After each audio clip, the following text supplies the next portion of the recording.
बिस्मिल्लाहिर्रहमानिर्रहीम। अस्सलाम वालेकुम नाज़रीन, मैं हूं ज़ुल्करनैन हैदर। आप देख रहे हैं यूट्यूब चैनल। नाज़रीन, आज है 1 जनवरी 2021। नया साल आप सबको मुबारक हो। अल्लाह करे ये पूरा साल जो है तमाम दुनिया के लोगों के लिए, ख़ासकर मुसलमानों के लिए भी नेक साबित हो और मसाइल जो पूरी दुनिया में चल रहे हैं वो तमाम के तमाम मसाइल भी हल हों। नाज़रीन, आज बात करेंगे, एक आपको पता है कि केस सामने आया और वो केस था ब्रॉडशीट, जो कि लंदन में एक कंपनी है जिसे आमतौर पे एसेट रिकवरी के तौर पे जाना जाता है। उस केस के हवाले से एक बहुत बड़ी खबर आई कि वहाँ की जो अदालत है उन्होंने पाकिस्तान को एक जुर्माना किया है जो कि 4 अरब रुपए से ज़ायद का बनता है।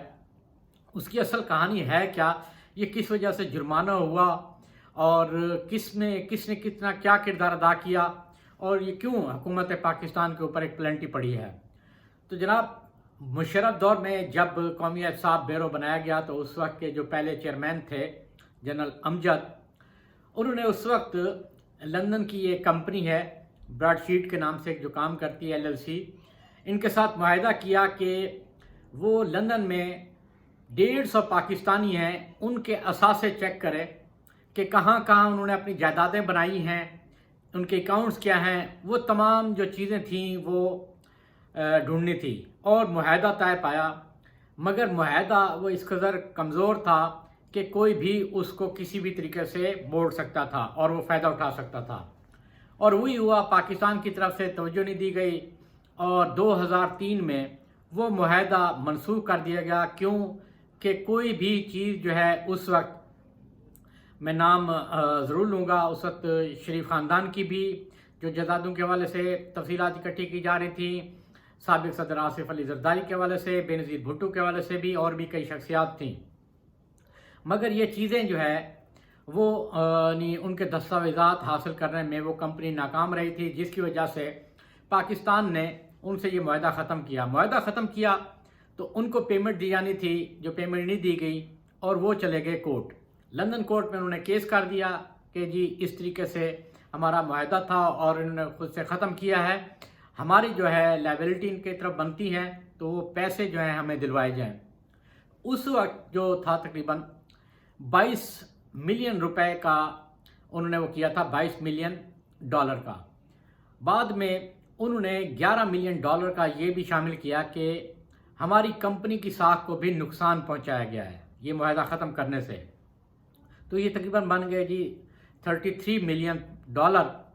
और ये केस चलता रहा। फिर हुकूमत पाकिस्तान जो है, जब वो केस जीते तो हुकूमत पाकिस्तान अपील में चली गई और उनसे दरख्वास्त की कि हम इसको आउट ऑफ कोर्ट सेटल करने की भी कोशिश करते हैं।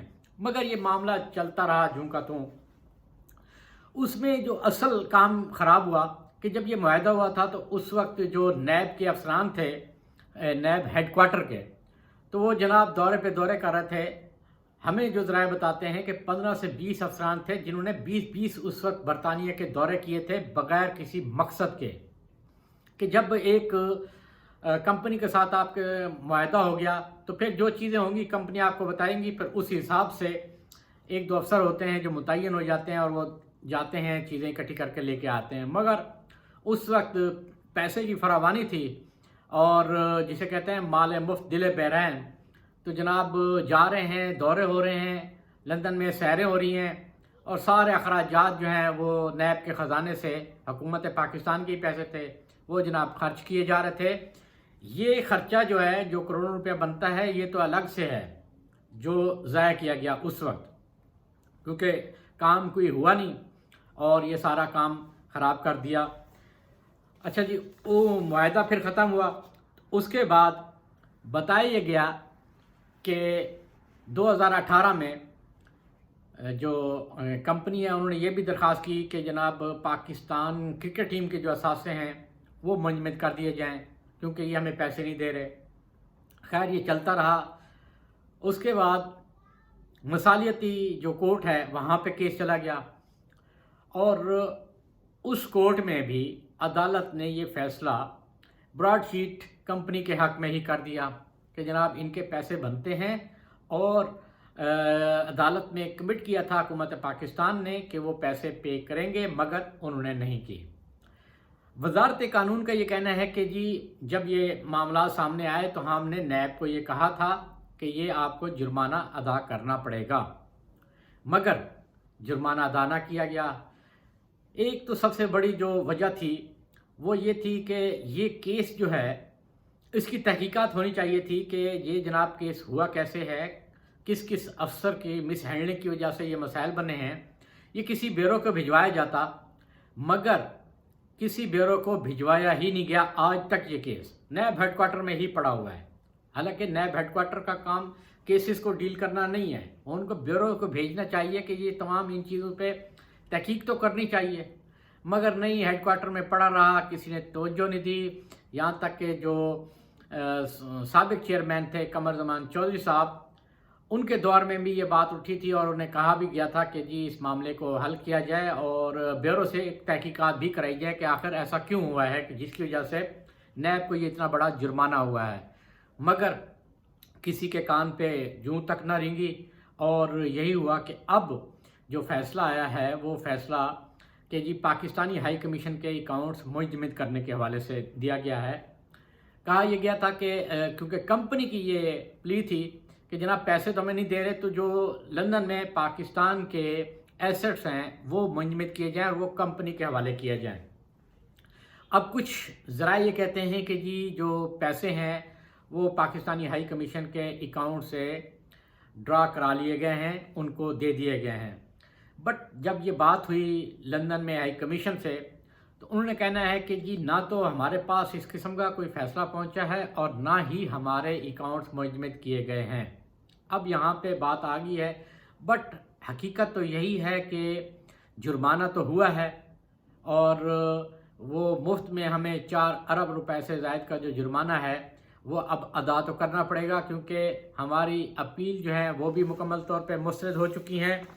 تو اب ہمارے پاس اور کوئی بھی نہیں ہے، اور یہ ماضی کے وہ فیصلے ہیں، اگر ٹائم پر ان کو حل کر لیا جاتا تو یہ نوبت ہی نہ آتی۔ اچھا جی، اس میں ایک اور بھی جو چیز ہے، اس میں $2.9 کروڑ 30 دسمبر تک ادا کرنے کا حکم دیا گیا تھا، وہ بھی ادا نہیں ہوا۔ تو اس میں جو 2018 کا فیصلہ ہے اور اب کیونکہ 2020 بھی ختم ہے تو 2 سال کا جو سود بنتا ہے وہ بھی انہوں نے شامل کیا ہے، اور تب جا کے یہ رقم جو ہے پاکستانی روپوں میں 4 ارب سے زائد بنتی ہے، 4 ارب 58 کروڑ روپے یہ بنتی ہے جو ادا کرنی ہے۔ ابھی ہمیں جو ہے وہ سود بھی دینا پڑے گا۔ ابھی تک جو ہے کوئی بھی ادارہ ٹس سے مس نہیں ہوا، نیب مکمل طور پہ خاموش ہے، وزارت خارجہ مکمل طور پہ خاموش ہے، کسی نے کوئی بھی اس کی وضاحت بھی جاری کرنے کی کوشش نہیں کی کہ یہ معاملہ ہے کیا، اب اس کو کس طریقے سے حل کیا جائے گا، مگر اطلاعات یہی ہیں کہ اب یہ معاملہ جرمانہ ادا کرنے کے بعد ہی جان چھوٹے گی۔ ناظرین، یہ تھی ایک اہم انفارمیشن کہ کس وجہ سے حکومت پاکستان کو نقصان ہوا ہے اور کون لوگ تھے جو اس کو نقصان پہنچا رہے تھے۔ امید ہے آپ کو یہ ویڈیو پسند آئی ہوگی۔ انشاءاللہ اگلی ویڈیو کے ساتھ پھر حاضر ہوں گا، تب تک کے لیے اللہ حافظ۔